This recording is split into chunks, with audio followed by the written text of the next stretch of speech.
Bom dia a todos, sejam bem-vindos ao Instagram da Comissão de Direito Constitucional e Estudos Comparados da aba Rio de Janeiro. Eu sou o Fagner Sandes, estou, como eu costumo dizer, presidente desta honrosa Comissão de Direito Constitucional e Estudos Comparados, que eu presido. Tem como vice-presidente o doutor Alexander Xavier Pires, como secretária-geral a doutora Tatiana Gomes. E nós hoje vamos receber aqui no Instagram da comissão meu querido amigo, advogado, procurador federal, doutor, autor, presidente da Comissão de Direito Econômico da Ordem dos Advogados do Brasil, seccional Rio de Janeiro, doutor Leonardo Vizeu, conosco, já está entrando aqui.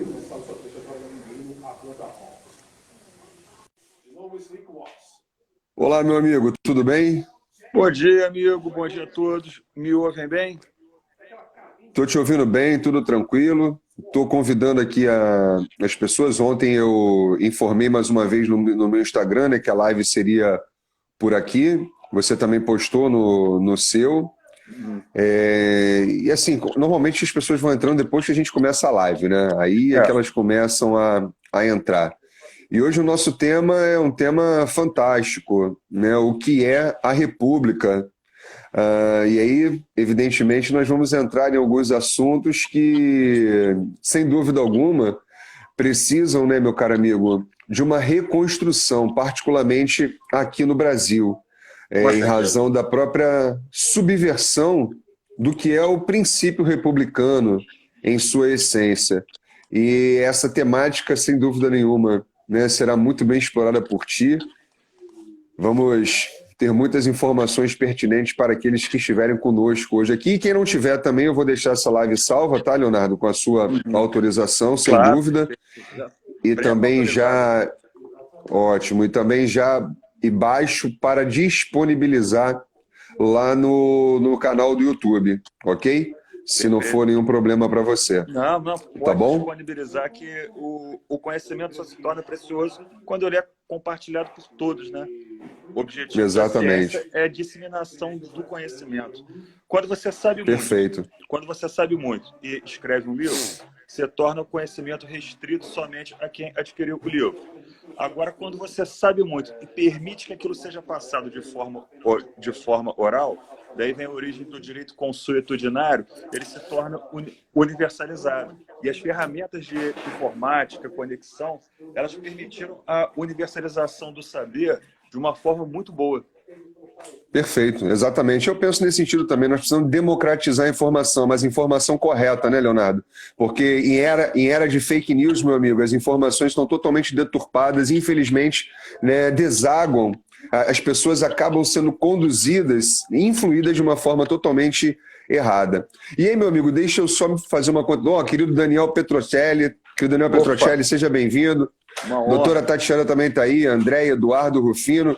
Quem quiser compartilhar, pega o aviãozinho embaixo, mande para os seus amigos, que hoje o tema aqui é fantástico. Nós vamos conversar sobre República. O doutor Daniel Petrocelli também é membro da nossa comissão, está regularizando a situação dele. O doutor Leonardo Vizeu também vai fazer parte daqui a pouco da nossa comissão de Direito Constitucional. A comissão cada vez mais cresce intelectualmente. Eu fico muito feliz e honrado em ter nobres juristas participando conosco desta comissão. Meu amigo, vou fazer só uma contextualização breve, como de praxe, e logo lhe passo a palavra. Ok? Muito bem. Nós sabemos que a proclamação da República no Brasil ocorreu no dia 15 de novembro de 1889, com o decreto número 1, não é isso? Decreto número 1, que para muitos é denominado de Constituição Provisória. O Daniel Petrocelli está dizendo que cuidou da sua obra lá na GEM, ó. Foi, ele mesmo. Né? Maravilha. Então, e nós, a República Velha, depois, obviamente, nós tivemos aí um transpasse para a República Nova. A República, evidentemente, sofreu algumas adaptações, se assim eu posso dizer. Acredito até que a minha fala, dentro da essência do que é o princípio republicano, ela se torna leviana, mas de forma proposital eu estou fazendo, né, em tom aqui até poético. Bom, e nós sabemos que a República ela tem alguns pilares. né?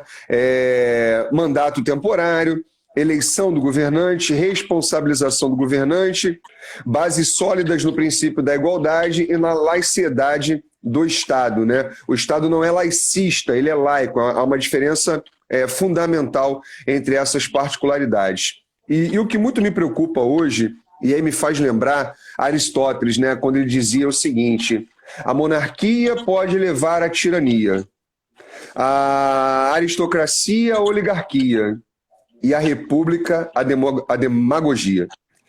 Isso muito me preocupa hoje, dentro da realidade, né, brasileira. Porque se nós pararmos para analisar a essência da palavra república, é res pública, né? É coisa do povo. É governo para o povo, do povo, pelo povo. Essa é a essência da república. Daí porque, né, eu tenho uma preocupação muito, hoje, sabe, meu querido Leonardo, muito enfática nos contornos da república no Brasil. A república no Brasil, ela tem sido vista de uma forma muito diferente. Hoje se discute, né, e aí já levando a bola para você, se nós precisamos reconstruir como pilar essencial, inclusive, como primado do princípio republicano, o princípio da publicidade na administração pública, que está lá no artigo 37 da Constituição Federal, que vai dar ensejo, inclusive, né, a sólida aplicação do princípio da transparência e da prestação de contas dos servidores e dos mandatários. Isso sem prejuízo, evidentemente, do cumprimento dos preceitos éticos, né, que fazem parte do embrião do preceito republicano.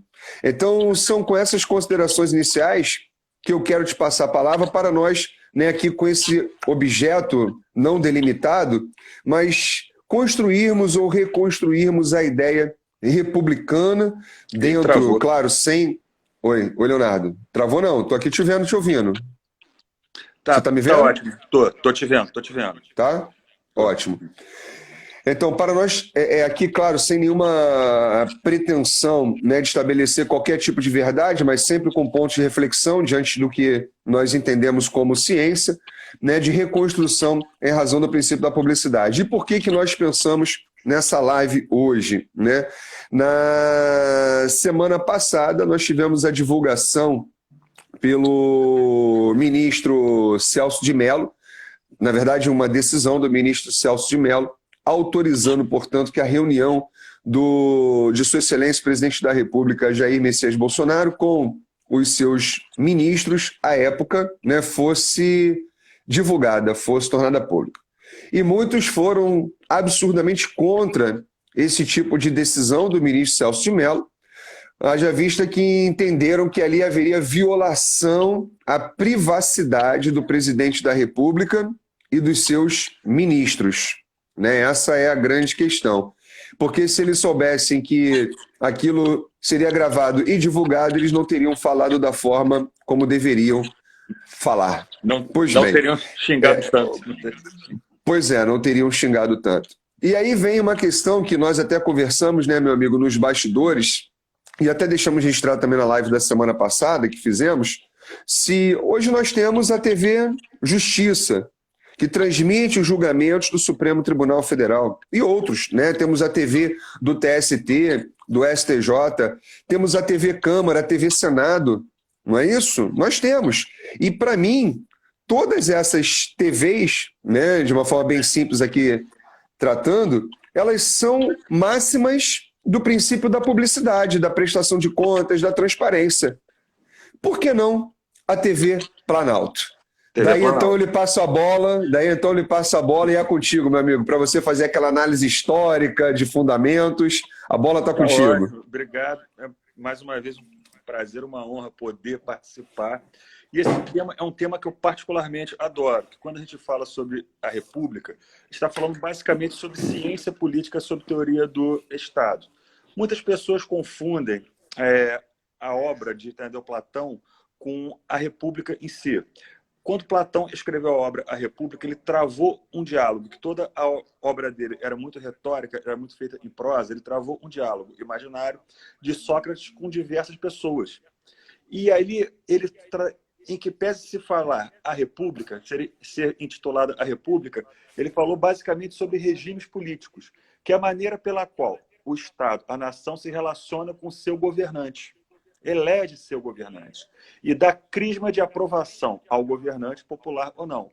O grande teórico da República em si foram os romanos, especificamente esse senhor aqui, Marco Túlio Cícero. A República ela foi criada em Roma quando Roma saiu da fase polis e entrou na fase republicana, na qual eles constituíram uma aristocracia em torno de um conselho de sábios. Sábios, em latim, senos, senatus, tá certo? E o papel do Senado era conduzir eleições para que fosse eleito um administrador em Roma e para que, além disso, fosse eleito um chefe para comandar a legião romana. Essas eleições elas eram periódicas e eram votadas pelo cidadão romano. Daí a gente tira aqui na República Romana os elementos que ela tinha, quais eram? Libertas para o povo.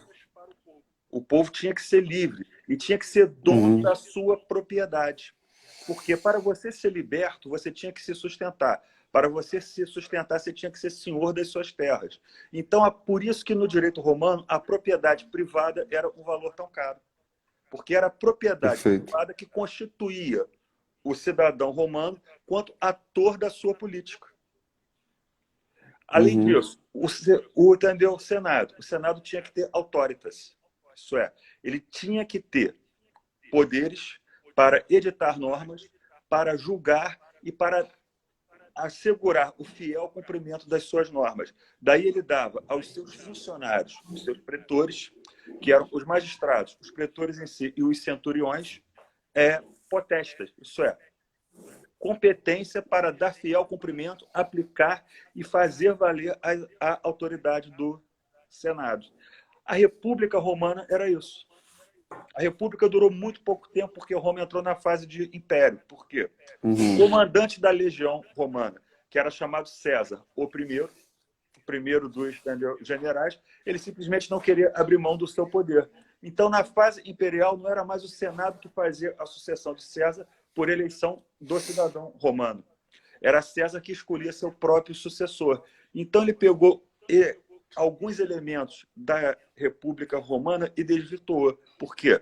O Senado ele era vitalício. A pessoa era sábia. A pessoa estava ali porque ela representava o que havia de melhor entre os patrícios da sociedade romana. Só que a administração e o comando das forças, eles eram temporários e eletivos. Ele simplesmente se deturpou as características da aristocracia e trouxe ela para funções que teriam que ser tecnicamente eletivas. Degringolou tudo. Aí Roma entrou numa fase até tirânica, tá certo? Quando a gente fala sobre república, a gente fala sobre estruturação de poder. É uma forma de governo, tá certo? É diferente de sistema de governo, que é a maneira pela qual você vai exercer o poder. A maneira pela qual você vai formar o poder, você vai formar o governo, basicamente são duas. Nasceu monárquica. Por quê? Quando a gente começou a se constituir quanto sociedade e começou a fazer as primeiras formações sociais, a escolha dos líderes, como as relações humanas sempre se basearam na violência, infelizmente a história do homem é a história da violência. Em teologia, a gente aprende. Caim matou Abel. Até na própria história romana, Rômulo matou Remo. Então, verdade. Então, tudo que a gente tem de caro, tanto no direito romano quanto na teologia judaico-cristã, começou no ato de fratricídio. E a gente vê que, infelizmente, a história do homem é a história do uso e do abuso da força. Então, os primeiros líderes estatais, por assim dizer, da polis, eles eram líderes timocráticos. O que é a timocracia? É uma forma de governo na qual você escolhe o guerreiro mais bem preparado para te comandar. Esse guerreiro era responsável por proteger a tribo, a polis dele. Ele era tratado como rei. E tudo ali pertencia a ele. Então, a monarquia ela começou em torno disso. Ela começou em torno da escolha de um líder que, por suas características de liderança militares, era o mais apto a proteger o seu povo, a garantir a proteção do seu povo, a proteção das suas colheitas. A ideia de república romana era bem diferente disso. A ideia daí o termo res publicus. Se numa monarquia a propriedade era coletiva em torno do rei, na República não. A propriedade ela era de todos, tá certo? E cada um podia ter seu patrimônio jurídico individual. Cada cidadão poderia ser dono da sua terra, poderia cultivar a sua terra. Esse modelo republicano romano, como eu falei, durou muito pouco. E a fase imperial romana praticamente sepultou tudo aquilo que a gente entendia por coisa pública. Tá certo? Quando Roma caiu, com as invasões bárbaras e a parte ocidental caiu, você entrou no modelo feudal, que era uma monarquia descentralizada na sua essência. Maquiavel apontou para a necessidade de o quê? Centralização política em torno de uma única autoridade, que ele chamou de o príncipe. E foram os filósofos iluministas, isso é, aqueles que mostravam a direção, que resgataram a ideia de coisa pública. Resgataram aquela ideia do Senado romano, adaptando a divisão de poderes de Montesquieu em O Espírito das Leis. Uhum. Então, os que conseguiram efetivar isso na prática foram os norte-americanos. Inclusive, tem até um detalhe interessante para quem é espírita da vertente kardecista, que em uma das obras do Espírito Irmão X, psicografada por Francisco Cândido Xavier, ele narra que os tripulantes do Mayflower, que foi aquele primeiro navio que saiu da Inglaterra com os puritanos, os perseguidos políticos, para colonizar o Novo Mundo, e fizeram a Nova Inglaterra, eles eram basicamente reencarnação de patrícios romanos. Daí a proximidade que os Estados Unidos têm com Roma, segundo os espíritas, que quando os norte-americanos fundaram as suas colônias, e várias colônias já começaram a se declarar estados independentes republicanos no molde romano. Tanto que quando eles se confederalizaram para fazer frente às forças inglesas, e veio aquela disputa entre vamos continuar confederados ou vamos nos federar em torno de uma única nação. O grande modelo que eles adotaram foi o modelo romano. Qual era o símbolo da legião romana e o símbolo do Senado romano? A águia. Qual o símbolo dos Estados Unidos? A águia. Então você tem muita proximidade no modelo da coisa pública norte-americana, cuja inspiração foi totalmente a fase republicana de Roma. Só que eles fizeram o quê? Eles adaptaram isso ao modelo de separação de poderes inglês, trazendo para a ótica republicana. Quais são os elementos, então, que você já falou muito bem, que você tem numa república? Basicamente, eletividade, temporariedade nos cargos públicos, publicidade das decisões e responsabilização. República é o regime onde todos são responsáveis pela condução da vida política. Tá certo? República é a forma de governo no qual todos nós somos chamados a falar com responsabilidade na condução da vida política. Para isso, você tem que ter uma base populacional que queira espontaneamente participar da vida política. A gente está reclamando muito do momento atual que o Brasil e o mundo está se passando, mas eu não sei, nos meus 45 anos de vida, eu nunca vi tanto a política ocupar o noticiário. Eu nunca vi tantas pessoas se interessarem e quererem exercer voz ativa na condução da vida política do seu país. Eu vejo isso como uma forma boa. Não vejo isso como algo ruim. Eu acho que a gente está construindo uma democracia, só que qual é o elemento filosófico fundamental na democracia? É o debate, é a dialética. Numa república democrática, a gente não pode confundir república com democracia. Certo? Exatamente. Porque a democracia é um regime político. República é uma forma de governo. Muitas vezes a gente acha que isso caminha lado a lado. Nem sempre. Mas numa república... Eu sempre digo, nós podemos ter uma república ditatorial. Não, né? deixa eu ter uma república. Exatamente, exatamente. E realmente, às vezes, as pessoas entendem que são conceitos imbrincados, né? A república e a democracia, embora distintos. Não se confundem. Completamente distintos. Então, o que acontece? A república, conforme pensada pelos norte-americanos, pelos pais fundadores da pátria e pelos próprios constituintes que assinaram a Declaração de Independência e depois pelos que fizeram os textos federalistas, ela se baseava em divisão de poderes, elegibilidade e temporariedade. Eles pensaram que esses elementos na República moderna serão elementos vitais para que ela não fosse desnaturada e corrompida e descambasse em uma ditadura.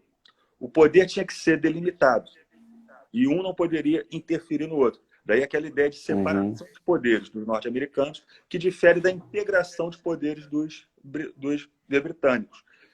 Se no modelo britânico monárquico parlamentar, que foi limitado ao longo de séculos, os cargos eram basicamente vitalícios para quem era nobre, para quem nascia com o dito sangue azul, no modelo republicano democrático pensado pelos norte-americanos, os cargos eram eleitos.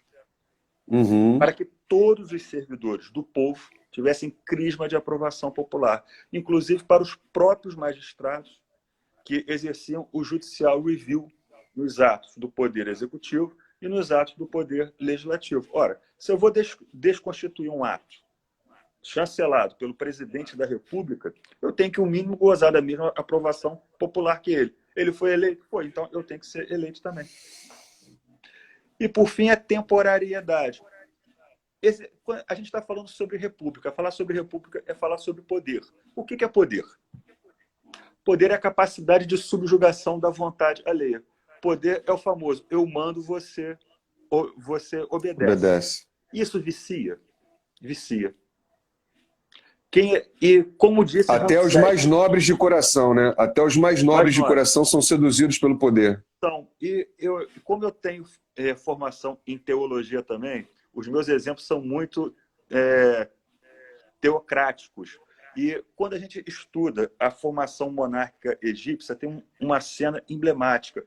Quando Ramsés II chama seu filho, Ramsés III, e seu sobrinho Moisés na corte, anunciando a sua morte, anunciando que ele iria deixar de ir louvar o deus Ra para louvar o deus Khonshu, que era o deus da noite, o deus da morte, ele fala: você, Ramsés III, será meu filho. Moisés, você será o conselheiro dele.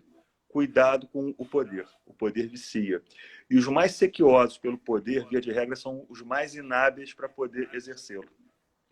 Exercer poder é exercer, antes de tudo, responsabilidade. Eu sou fã de quadrinhos também. Aí agora eu apelo para uma frase efeito de Stan Lee, Homem-Aranha. O que o tio Ben falava para o Peter? Com grandes poderes vem grandes responsabilidades. Numa república democrática, o servidor público está à altura do seu cargo e está à altura da nobreza de exercer os poderes e a competência que seu cargo lhe dá.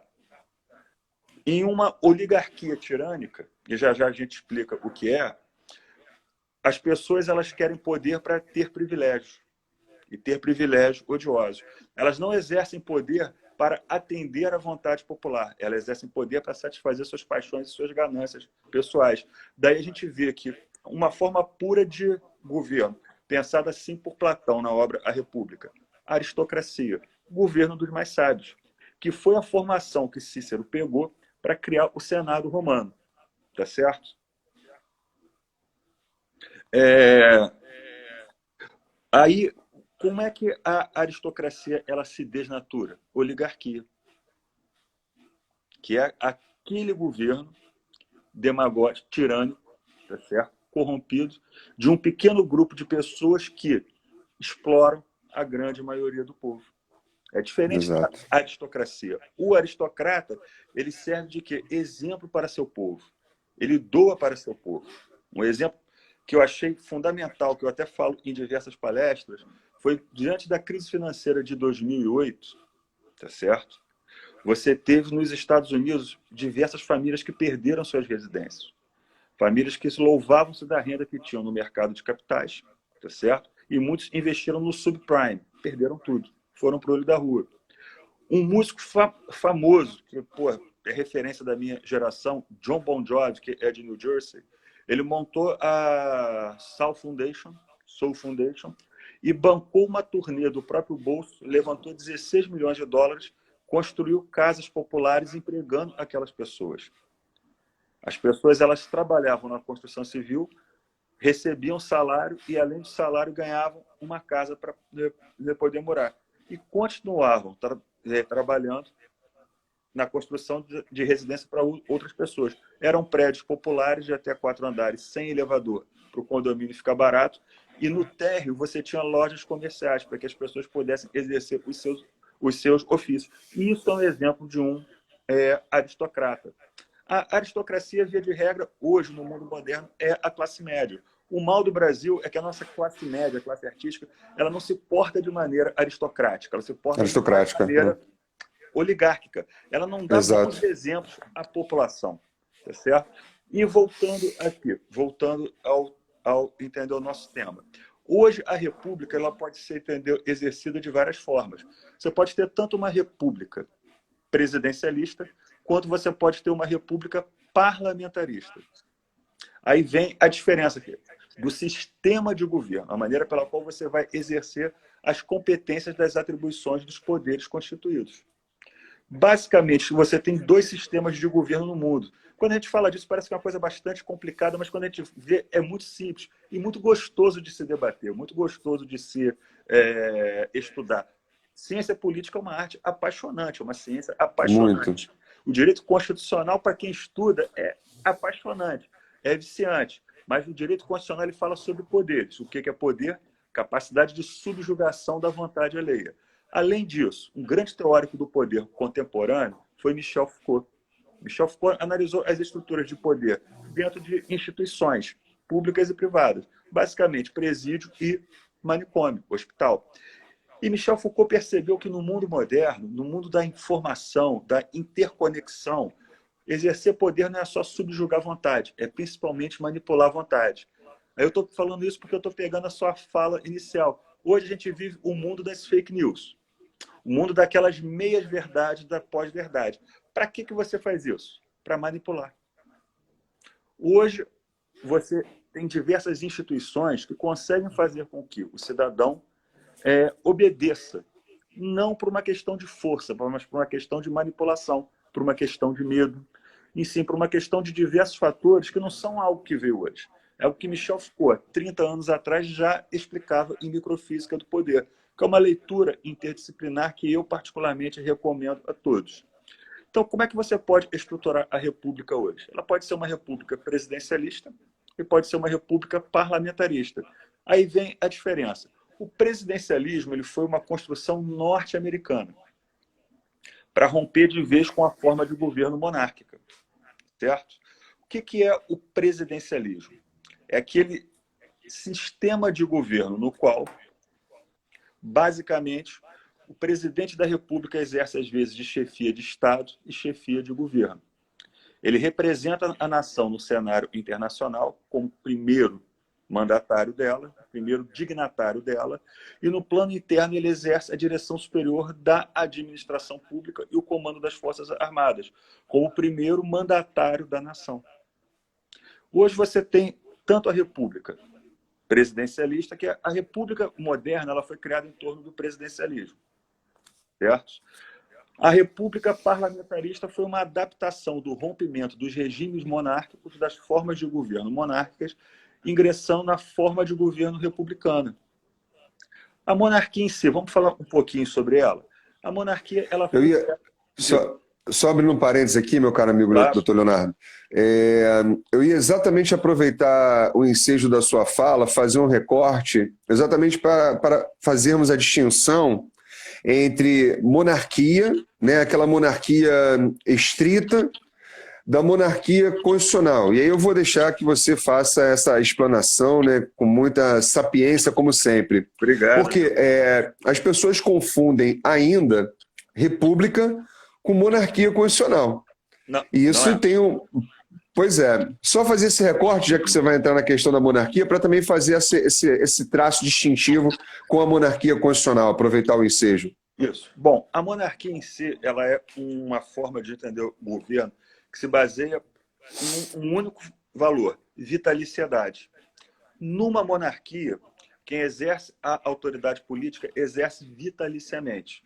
A monarquia ela é basicamente criada em torno da hereditariedade e da sacralidade. O que é isso?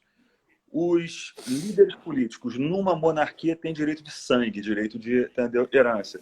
E os sanguíneos a ao cargo, à autoridade. E quando eles são empossados vitaliciamente. Isso é, eles só saem dali por vontade própria ou caso eles morram. Só que a monarquia ela pode ser sacra, que é essa monarquia na qual a autoridade política é legitimada pelo modelo religioso que é oficializado, que é basicamente aquele Estado sacro, tá certo? Que é o contraposto do Estado secular. A secularidade, a laiciedade, são características distintas, tá certo? O Estado laico ele não tem um modelo de religião oficial que possa tributar, que existe, não reconhece a juridicidade do imposto sacro, do imposto teocrático, do imposto religioso, e não reconhece que o segmento religioso possa participar da condução da vida da nação. O Estado teocrático que reconhece isso, tá certo?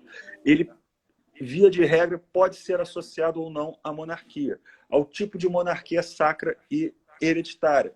Mas existe também a monarquia eletiva, aonde o líder vitalício ele é eleito. E pasme, exemplo de monarquia eletiva, o Vaticano. O Papa ele é o quê? Eleito pelo Conselho de Bispos. Mas ele é eleito vitaliciamente. Existe hereditariedade? Não, por quê? Dentro da Igreja Católica, os líderes fazem voto de quê? Não casar. São celibatários, tá certo? Então, eles não podem ter, tecnicamente, herdeiros. Então, por isso que a monarquia do Vaticano ela teve que ser adaptada. Monarquias peculiar. É peculiar. Monarquias sacras. Hoje, o Japão. O Japão é uma monarquia budista. A Espanha é uma monarquia católica, tá certo? A Espanha passou por uma fase republicana, que foi uma fase tirânica, que foi a ditadura de Franco, que durou 70 anos, mas o antigo rei espanhol, quando ele foi destituído na Guerra Civil, ele teve uma sacação que não foi uma ideia original, foi uma ideia que ele copiou de Pedro I no Brasil. Se a gente lembrar, Pedro I, quando ele declarou a independência, ele constituiu o Brasil em uma monarquia constitucional basicamente absolutista. Porque a monarquia constitucional é aquela na qual a autoridade do rei ou do imperador ela é limitada pela Constituição. Para isso, a prerrogativa de decretação do estado de sítio é do poder legislativo. Isso é, o rei ou o imperador. E qual é a distinção entre rei e imperador? É a distinção monárquica entre reino e império. O reino se forma por fatores naturais. O rei ele é aceito e aclamado pelo seu povo. O império não. O império é formado pela força, por anexação de terras. O imperador ele é respeitado pelo seu povo, mas ele não é, via de regra, aceito pelo seu povo. Via de regra, um reino tem como força armada o exército, que pressupõe você ser natural daquele reino. O império não. Ele é legião. Legião é o tipo de força armada que você aceita pessoas do mundo todo. Hoje a França adota, nos seus territórios ultramarinos, que ela tem ainda, a Guiana Francesa, um modelo de força legião. Porque qualquer pessoa pode se alistar na Legião Francesa e pode servir em qualquer território ultramarino que ela tenha. Só que na França ela adota um modelo de exército. O legionário francês, na França, ele é tratado como estrangeiro, não como militar. Então, são fatores assim interessantes que, quando a gente estuda direito comparado, a gente vê que a gente consegue abrir a mente e entender um pouco melhor e não fazer a confusão que a gente costuma fazer aqui no Entendeu Brasil. Não, perfeito. E a sua fala é maravilhosa, meu amigo, porque eu entendo que essa separação conceitual ela nos faz entender exatamente a nossa realidade atual, o que nós estamos vivendo. Porque só em apertada síntese de tudo que você falou, que eu posso resumir aqui, né, no meu convencimento, a República não é para interesses próprios, né? A República é a forma de governo que se exerce para o povo. Essa que é a grande verdade. Acabou. Para todos. E não só povo, para a população, a bem da verdade. O conceito de povo é mais restritivo. Perfeito. Né? Para a população em geral. E a melhor definição disso é a definição de lei que está no artigo 6º da Declaração dos Direitos do Homem e do Cidadão da França de 1791. A lei tem que ser a mesma para todos, seja para beneficiar, seja para punir. Todos, absolutamente todos, têm direito aos benefícios, às benesses entendeu? A lei traz. Esse é o espírito republicano. Isso é, igualdade e responsabilidade perante a norma legal. Que numa monarquia, muitas vezes, a nobreza não tem. Pegando o exemplo da experiência monárquica brasileira. O nosso Senado era para ser um órgão aristocrático. O único resquício de monarquia que a gente vê numa república são aqueles órgãos que têm traços aristocráticos. Isso é, o cargo depende do notório saber, o cargo depende da notória experiência. Trazendo para a experiência republicana brasileira, qual é o cargo hoje que nós temos que depende de notório saber? Mas só no Supremo. Supremo, TST, vitalício. STJ. São o quê? Que são vitalícios. Porque são vitalícios. São a representação aristocrática do que, tecnicamente, quer ver de melhor na sociedade. Mas eu tenho dito isso há anos, e eu creio que você também. A nossa formação de judiciário, né, nas instâncias superiores não tem nada republicano. Não tem nada republicano. Completamente monárquico. Pois é. Mas só que não era. Mas a gente fala, Leonardo, a gente fala, não, peraí, vocês são revolucionários. Não, nós somos revolucionários. Ou nós vivemos numa república ou não vivemos numa república. Né? Não dá para ter misto de república com monarquia absolutista, não tem como. Exatamente. Além disso, um outro resquício que, entendeu, nós temos também são nas Forças Armadas. E nós tínhamos esse mesmo resquício monárquico no cargo de tabelião de cartório, tá certo? Que o cargo ele era comprado, o título era comprado, como numa monarquia muitas vezes era, você comprava o título para ter direito a ter terras. E o tamanho da sua propriedade variava de acordo com o seu título. O menor proprietário era o conde. Aí vinha o duque e vinha o arqueduque. Você poderia comprar e aquilo era deixado como herança, como legado de pai para filho. Os cargos, as patentes das Forças Armadas também eram compradas. Era aquilo que a gente fala de o quê? Vinculação venal ao cargo, venal no sentido de compra. Tá certo? E a gente pega, até bem pouco tempo atrás, o cargo de tabelião e cartório de registro civil era hereditário, era vitalício e hereditário. A Constituição de 88 páginas, só em 88 que a gente rompeu com isso. Então, exatamente. E a República ela foi proclamada em 1889, só para registrar. Léo? 100 anos para a gente conseguir romper com esse ranço, certo? E o que acontece? Você travou, meu amigo. Travou? Você deu uma travada aqui para mim e agora sim, agora voltou. Voltou? Isso daí é problema de entender. Bom, conexão. Infelizmente, aqui no Brasil, a gente faz parte. Uma das mais caras bandas largas do mundo e uma das que piores funcionam, mas enfim. Você paga 120 megas e recebe 5. Recebeu os 5 da mesmíssima forma. Mas aí, continuando. Os Estados Unidos eles ainda têm algum resquício aristocrático. Por exemplo, a Suprema Corte ela é vitalícia, sendo que ali você não tem a idade máxima, o teto para você se aposentar. Uma vez empossado Chief of Justice, você fica ali até você quiser. Porque a ideia de uma aristocracia é que você exerça sabedoria. E a sabedoria ela depende de experiência. A experiência depende de passar de anos. Só que aquilo é restrito somente ao Chief of Justice. Tá certo? Aqui no Brasil, a vitaliciedade ela se constitui de uma maneira deturpada. Porque o que é vitalício hoje? É aquele servidor que só vai perder o cargo em virtude de sentença judicial transitada em julgado. Magistrados, Ministério Público. Oficiais de alta patente das Forças Armadas. Então, a vitaliciedade, ela existe aqui no Brasil, existe, adaptada à nossa república, que é extremamente anômala, como a gente está chegando à conclusão, como você já tinha concluído e eu também. E não adianta a gente querer não enxergar a realidade. Por quê? A democracia, conforme pensada pelos gregos, era aquele regime político no qual todos participavam da condução da vida política. Todos votavam para tomar diretamente as decisões. Só que a polis ateniense ela era uma cidade de 10 mil pessoas, nas quais 200 compareciam ao anfiteatro para participar dessas votações.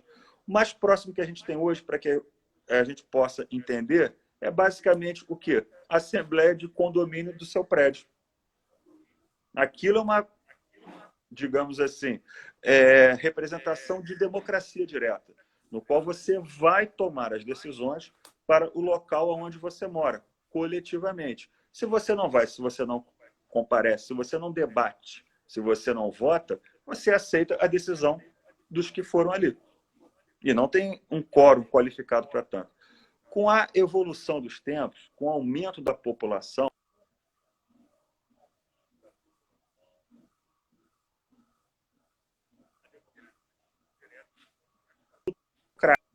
que são, como eu digo, instrumentos democráticos, o plebiscito, o referendo, o projeto de lei popular. Tá certo? E a democracia ela passou a ser adaptada com as revoluções oitocentristas de maneira indireta. Você elegia representantes de maneira temporária para que temporariamente você outorgasse poder de fala para eles, que é o famoso mandato. O mandato eleitoral é esse contrato de outorga de poderes de fala, outorga de representatividade. A democracia hoje ela é basicamente exercida de maneira indireta. E a gente não pode confundir instrumento democrático, que é o voto, a eleição, o referendo, o plebiscito, com democracia. Muitas vezes, os instrumentos democráticos são utilizados para perverter a democracia e legitimar demagogicamente a tirania. Aí vamos falar sobre direito internacional. A Carta de São Francisco da ONU. Na Carta de São Francisco, você tem dispositivos que evitam que democracias sejam desnaturadas em ditaduras.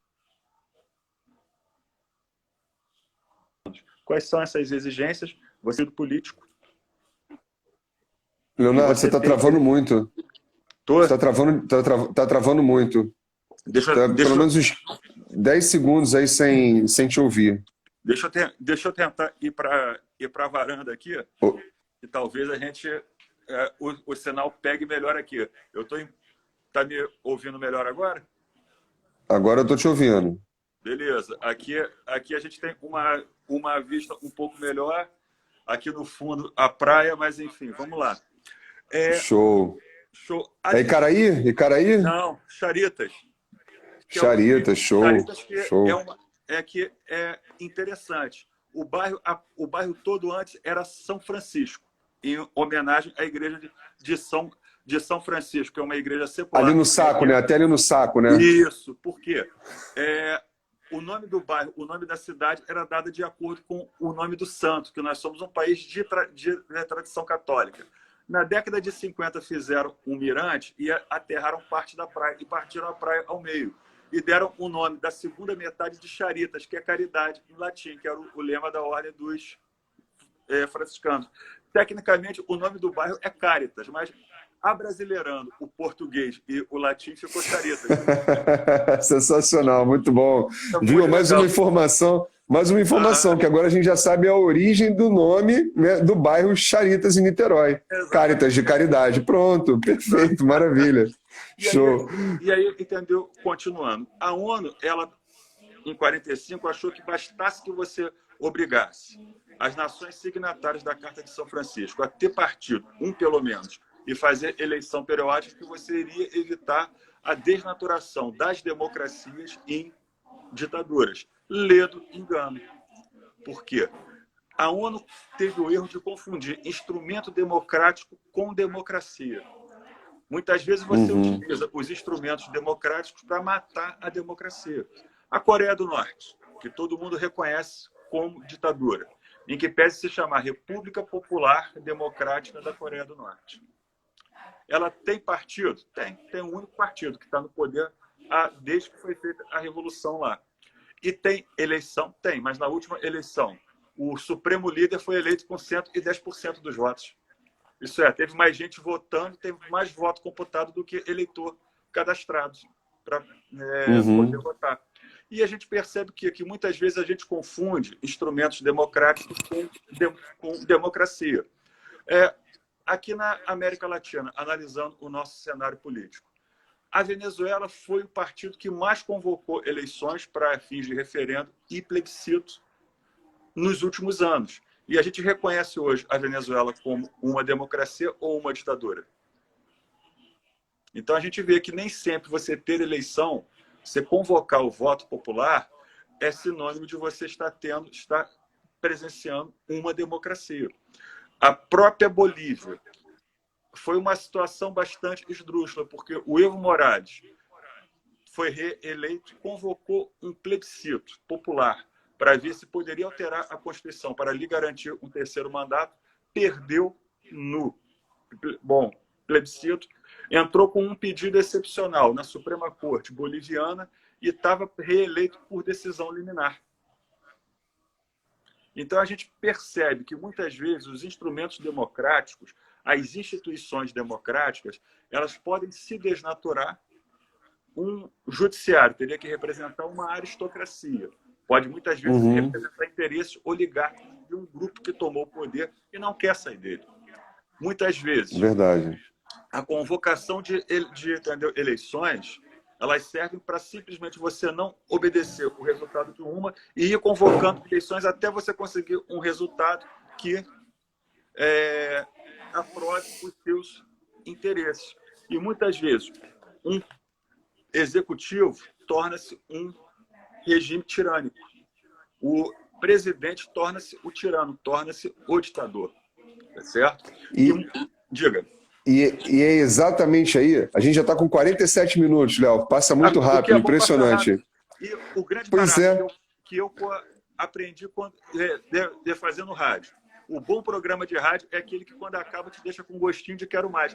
Cara, não exatamente. 15% do que eu não, e olha só, eu ainda queria entrar com você na ideia da igualdade no Brasil também, que é extremamente subvertida, né? E se você topar, já é o tema da live da semana que vem, o princípio da igualdade no Brasil. Pode ser.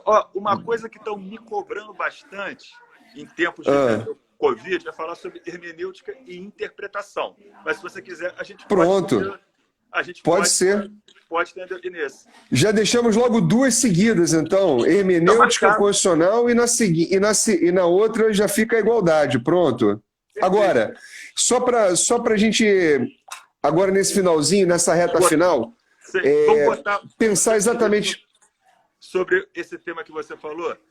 Começar a botar o chantilly sobre o bolo. Tem uma frase de Humberto Gessinger, que é um dos grandes letristas da minha e da sua geração, que ele fala: todos iguais, mas uns mais iguais que os outros.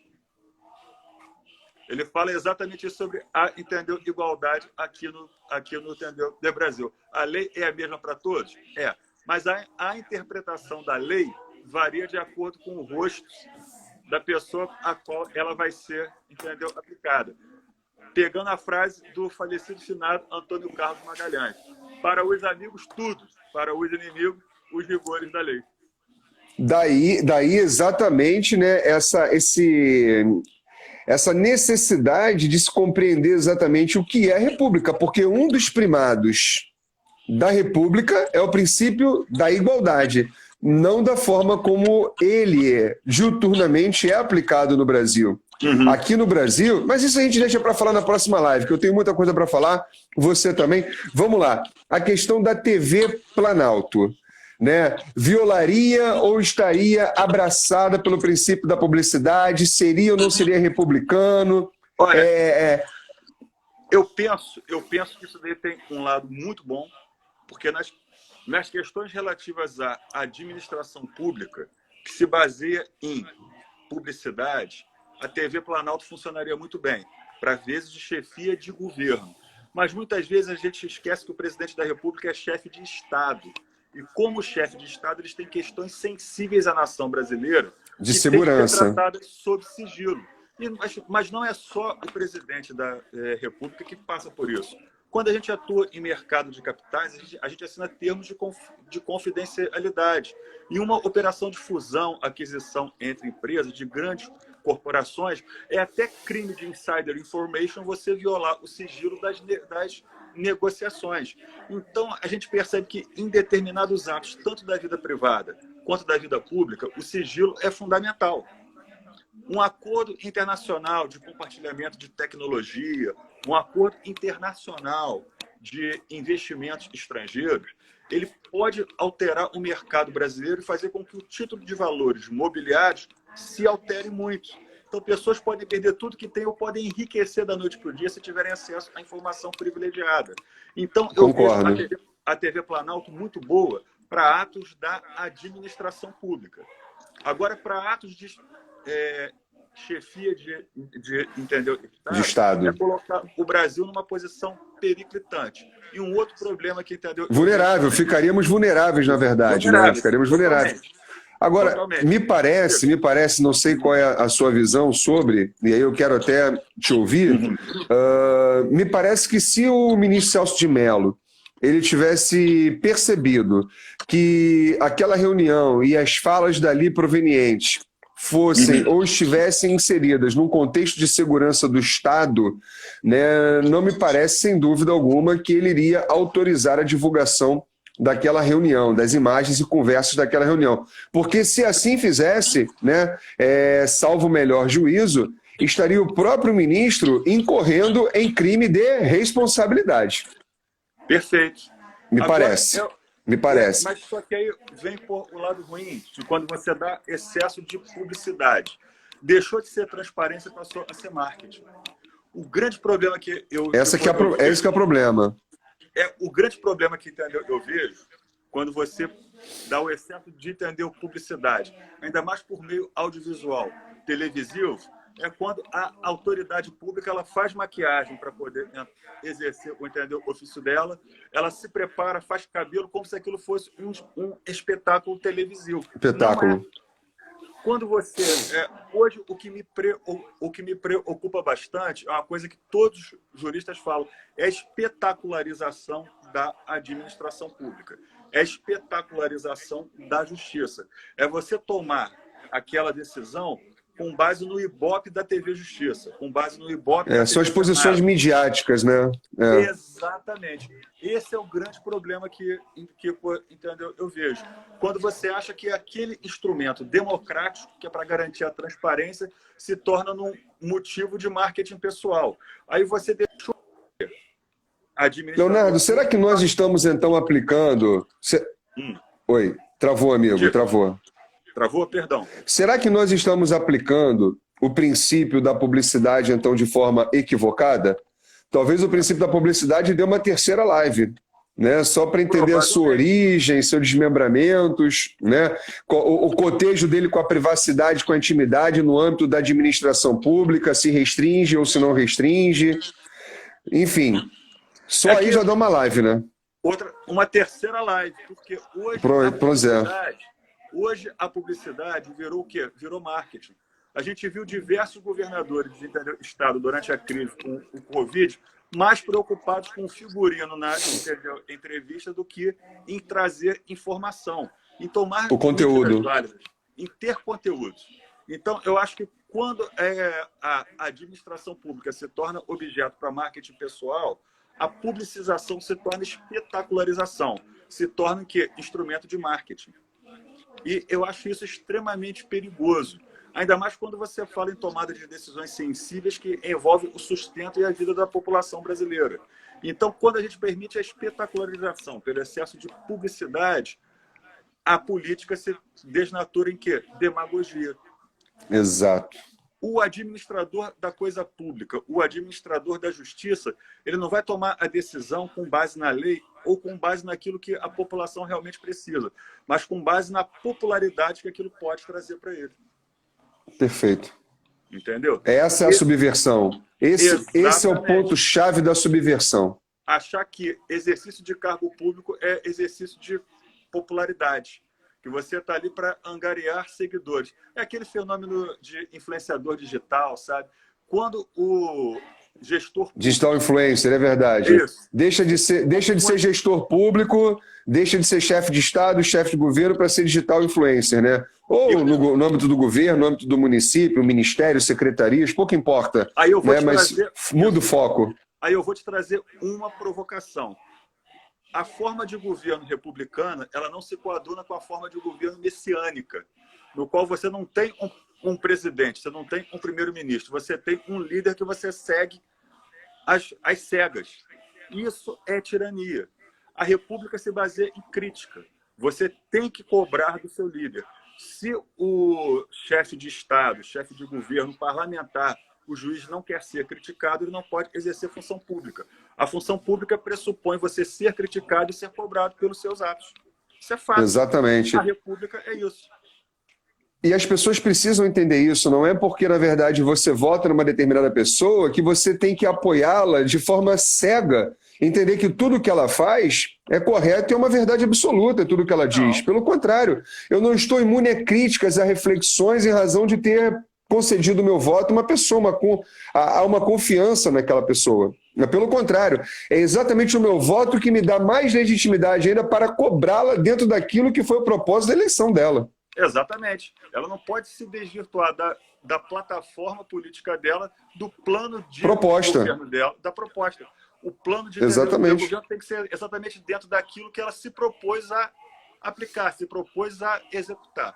Quando você vota em alguém para até porque, meu amigo, só para complementar, até porque é exatamente isso que dá massa e traz efeitos diretos para a ideia republicana, não é? Porque a minha proposta é essa, então não, eu vou votar nele porque ele está pensando em unificação, está pensando, né, na população de uma forma geral, e aí quando entra, subverte, eis a questão, né? Eis a questão. Exatamente. Mas enfim, eu te acordei, você estava concluindo o raciocínio, eu te acordei, perdão. Em uma república, eleição é um instrumento para garantir a democracia. Tá certo? Perfeito. Só que para a eleição ela ser um instrumento garantidor da democracia, tem que haver aquilo que a gente chama de fidúcia eleitoral. Eu votei num candidato pela proposta dele em dar fiel cumprimento à execução. Ponto. A execução da Constituição e das leis. Ele tem que cumprir aquilo. Se ele não cumpre, é estelionato eleitoral. Em democracias mais consolidadas, isso cabe até processo de quê? Responsabilização política. E descompatibilização daquela pessoa que, tanto no parlamento quanto no poder executivo, eu elegi. Aqui no Brasil, a gente ainda está engateando nisso.